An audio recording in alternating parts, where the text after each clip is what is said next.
আমার ভোট অন্যদের জন্য দিয়ে চলে গেল, আমার তো আর এখন কিছু করার নাই। বাবার নাম সবকিছু এরা করে দিলে চেহারাও কাছাকাছি ছবিটা আছে, ছবির সাথে ওনার চেহারা মিল থাকে না। চেহারার সাথে তো এখানে যে এনআইডি কার্ড যে ছবিটা মিল থাকে না। এভাবে কি ভোটের স্বচ্ছতা হয়?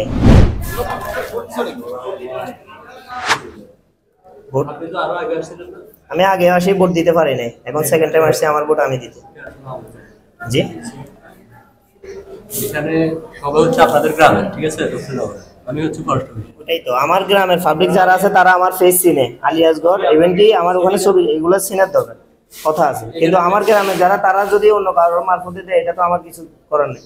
এখন আমার ভোট আমি দিতে আসছি, আমার কাজ রেখে আমি ভোট দিতে আসছি, এখন আমার ভোটটা কেন আমি দিতে? এই ভুলটা আসলে কিভাবে হলো? এটা ড্রাইভারটা আসলে কার? এটা আসলে এনারা সবাই হচ্ছে দক্ষিণনগরের, আমি হচ্ছে গেরামারা। সবার কাছে আছে না 1100 কত? সবার কাছে সিলটা আছে? আছে। দেখেন তো ভুলটা আপনারা আসলে আপনাদের সামনে থেকে কিভাবে গাছটি হলো? এখানে অফিসার আপনারা এইগুলো তো সবগুলো তো আমাদের লেখা।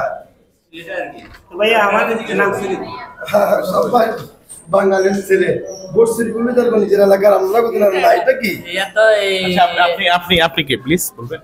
আপনি কি পোলিং এ? আমি ভোটার দ্বারা আমার এলাকার লোক ভোট দিয়েছেন? না দিয়েছি। আপনি ভোট ধন্যবাদ থাকবেন। সিরিয়াল নিয়ে আসছে তো মায়ের নাম বাবার নাম সবকিছু এরা করে দিলে চেহারাও কাছাকাছি এখানে যে ভোটার আইডি কার্ড আপনার যে ছবিটা আছে, ছবির সাথে ওনার চেহারা মিল থাকে না। আমরা এখানে ওনাদেরকে বলি লোকটা ঠিক আছে কিনা, নাম ঠিক আছে কিনা, বাবার নাম মায়ের নাম, তখন ওরা বলে ঠিক আছে, তখন আমরা ভোটটা বাবার নাম মায়ের নাম তো আমি জেনে নিয়ে তারপর হচ্ছে এখন চেহারার সাথে তো এখানে যে এনআইডি কার্ড যে ছবিটা মিল থাকে না। এভাবে কি ভোটের স্বচ্ছতা হয়? মানে আপনারা এটা তো স্বচ্ছতা না, চেহারা মিলতেছে না। আমরা তো এখন কিভাবে জাস্টিফাই করব? আমাদের যদি আপনি থাকেন তো আপনি কিভাবে জাস্টিফাই করবেন? মোহাম্মদ আলী আসগর। আচ্ছা মোহাম্মদ আলী আসগর, ঠিক আছে। আপনার পিতার নাম কি? মোহাম্মদ আবুল কালাম। আপনার নাম কি? জাস্টিফাই ফেরা বেগম। আমার পরিবর্তে আপনারা থাকেন। জন্ম তারিখ কত? 1/1/1997। আচ্ছা এখানে কি সবগুলো থাকে? না ভাইয়া বিষয়টা কি হয় জানেন, এমনি একটা টুকরো কাগজে অনেকে সিরিয়াল নাম্বারটা লিখে আনতেছে মনে করেন।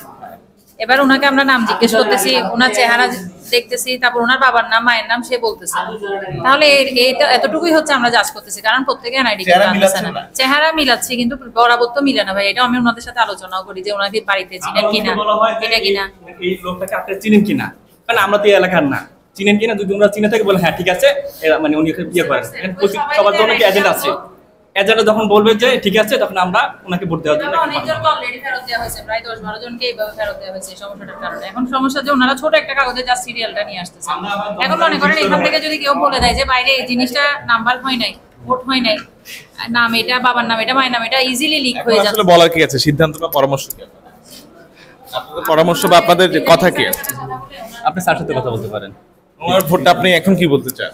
আপনার ভোটটা এটা আর কি, আমার ভোট অন্যদের জন্য দিয়ে চলে গেল, আমার তো আর এখন কিছু করার নাই। যে কষ্ট করে আসলাম এটাই বৃথা আর কি, ওইটা বলতে পারবো না, তবে কষ্ট করে আসছি এটা ভালো, খারাপ লাগতেছে এটা আর কি। আমরা একটু প্রিজাইডিং অফিসারের সাথে কথা বলার চেষ্টা করবো এই বিষয়ে, দেখি তিনি আসলে কি সমাধান দেন। চলেন আমার সাথে চলেন আপনি। আচ্ছা প্রিজাইডিং অফিসার এনে এসেছেন এখানটায়, এই তো একটু ভাইজান একটু বলুন। একটু একটা খুবই গুরুত্বপূর্ণ বিষয়, উনি ভোট দিতে পারছেন না, ওনার ভোট নাকি হয়ে গেছে। কেন ওনার ভোট হবে? এটা তো অসম্ভব। আমার এখানে আছে, আমি এই পর্যন্ত যেভাবে করতেছি, এটা কে দিছে? আমি তো এটা কি উনি ভোট দিছে? আমি এখান থেকে রিটার্ন গেছি, আমার তো ভোটটা দেওয়া হয়েছিল না, ভোটটা উনি দিছেন। উনি বলতে উনি দেয় নাই। উনি না দিলে ভোট এটা কিভাবে হলো? ভোট কি হয়েছে? ভোট কি হয়েছে? ভোট হয়ে গেছে। উনি আপনার হাতে কালি লাগা আছে। আমি এসে রিটার্ন গেছি, ওনারা জানে তো, ওনারা দেখছে না। আপনার কোনো অভিযোগ বা কোনো কিছু বললা? না, এই বিষয়ে আমার অভিযোগ করার নাই, আমার যার সাথে কতগুলো কষ্ট করে আসলাম, কষ্টটা সার্থক হলো না, এটাই। ঠিক আছে, থ্যাংক ইউ। কোনো চ্যালেঞ্জিং এর কোনো কিছু নাই, এইভাবে ভোট হবে কাস্টিং। আমরা কি করতে পারি বলো না? আমাদের এখানে যে জিনিসগুলো, যে ভোটার আইডি কার্ড অনেক বছর আগে অলরেডি আমরা মনে করে আমরা অলরেডি 4-5 জন ফেরত দিচ্ছি, কারণ দেখা গেছে তার বয়স 22 থেকে 23 বছর, বা এখানে হলো 1982 সাল বা 78 সাল, আমরা যদিও ধরতে পারি চেষ্টা করছি, আর সবগুলো তো আমাদের পক্ষে সম্ভব না। ধন্যবাদ দর্শক, আসলে বুঝতে পারছেন ইভিএম এর ভোট আর এই ব্যালটের ভোট, এই ভোটের মধ্যে আসলে কতটা তফাৎ এবং কি অবস্থা হচ্ছে তা কিন্তু আঁচ করতে পারছেন। তো ষষ্ঠ উপজেলা পরিষদ নির্বাচনের একটি কেন্দ্রের এই অবস্থা, বাকি যে কেন্দ্রের অবস্থা রয়েছে সেগুলো আমরা দেখানোর চেষ্টা করব।